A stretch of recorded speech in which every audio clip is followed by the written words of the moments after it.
Hi, my name is Tina Thompson, and I'm a work whore.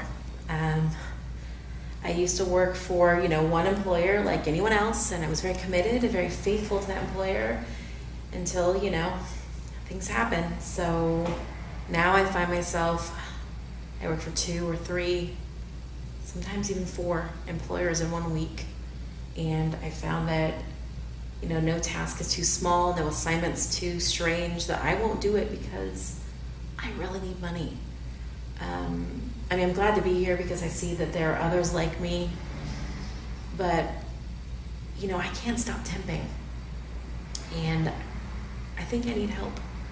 So, also, I heard there was going to be punch. Is that... Stop it there.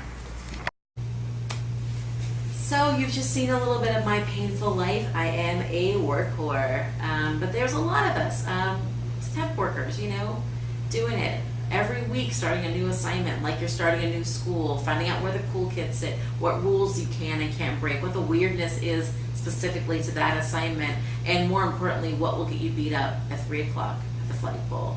This is a life of these temp workers in WorkWhores, and although it's an ensemble piece that really focuses on one temp office and then their temps in the field, it also does center on a character that Hope, that is really diligent. She's really an overachiever, does a great job, but just hasn't found her dream job yet. So she's kind of like, yeah. She's a Lisa Simpson, so she's ahead one step work-wise, but usually behind a couple steps socially. Joining her in the temp field is Mikey. Mikey is a lazy man-child who would not even take an assignment, except it really bothers Hope when he gets one over her, and he really likes bothering Hope. And then there's Darlene. We have all worked with Darlene.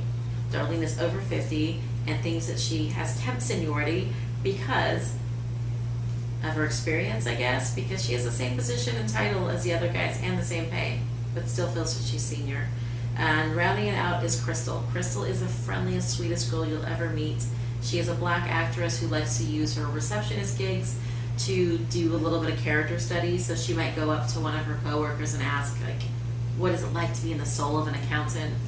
Things like that. They all meet up one day, though, at the temp office because they've never been there before. They think it's called Tempustaff. And they find out on that day it's really called Rent-A-Girl, which is offensive for a few reasons, not least of all the fact that it's run by a woman who is a sadistic boss. She likes to hobble these already injured workers, like by pitting them against each other, making them compete, and making them beg her for work. So to help her out, she's got this pompous British lawyer who absolutely is turned on every time that Luna is cruel to these guys, and he goes and finds loopholes so she can still punish her employees and not get sued. And there's other staff that she works with at Rent-A-Girl as well. But a day in the life of a Rent-A-Girl is really being out in the world and experiencing that weird office and those things like, Luna has a board that is a favorites board. It ranks her employees in order that she likes them, which usually means how much they're kissing her ass. As well, she puts Mikey on an assignment where his job is just to stock feminine supplies. Just kind of embarrassing until he dons a vest, pretends to be a bathroom attendant, and earns tips for tampons. And Hope gets her first paycheck, but it's not as easy as she thought. Luna has a quest for her to go through first, and if she doesn't finish by midnight, she doesn't get her check. All this fun stuff happens on Rent-A-Girl, these rags, as I like to call them, and these poor rags are the filthiest of the filthy. These are my work whores.